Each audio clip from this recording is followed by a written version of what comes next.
Selamat malam, perkenalkan nama saya Sini Tutu. Saya dari kelas 11 IPS 6. Sini saya akan menjelaskan tentang kependudukan Jepang di Indonesia. Tapi sebelum itu saya akan menjelaskan poin-poin. Yang ketiga, respon bangsa Indonesia terhadap bangsa Jepang. Poin yang pertama yaitu kedatangan Jepang di Indonesia. Kedatangan bangsa Jepang ke Indonesia berlatar belakang masalah ekonomi, yaitu mencari daerah-daerah sebagai penghasil bahan mentah dan bahan baku untuk memenuhi kebutuhan industrinya, sehingga aktivitas perekonomian bangsa Indonesia waktu zaman Jepang sepenuhnya dipegang oleh pemerintah Jepang.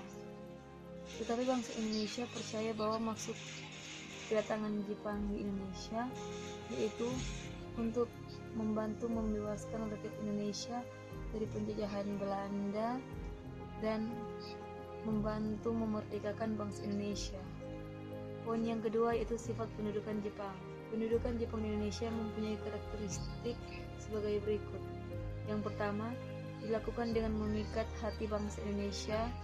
Yang kedua, dengan semboyan 3G, Gold, Glory, dan Gospel. Yang ketiga, melakukan propaganda. Sifat kependudukan Jepang sangatlah kejam bagi bangsa Indonesia. Namun dari seluruh itu, bangsa Indonesia bisa mengambil hal-hal di mana menurut mereka patut ditiru, seperti adanya kerja paksa. Bangsa Indonesia diajarkan untuk bekerja keras, di mana dari PBB, bangsa Indonesia diajarkan secara baris berbaris bagaimana cara memegang senjata dengan baik serta cara bertempur. Walaupun tindasan yang luar biasa dari bangsa Jepang, tetapi Indonesia bisa merdeka serta mengambil hal positif di mana dilakukan bangsa Jepang terhadap bangsa Indonesia. Poin yang ketiga yaitu respon bangsa Indonesia terhadap bangsa Jepang. Awalnya rakyat Indonesia mendukung dan menerima kedatangan Jepang ke Indonesia karena semboyan Jepangnya itu Jepang pemimpin, pelindung, dan cahaya Asia.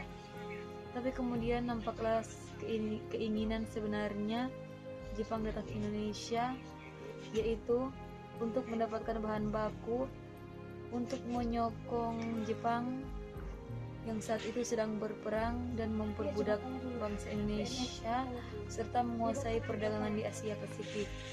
Rakyat Indonesia akhirnya berontak, berusaha melawan pendudukan Jepang cara bersembunyi-sembunyi, yaitu gerakan bawah tanah. Sampai terang-terangan seperti pemberontakan prajurit kota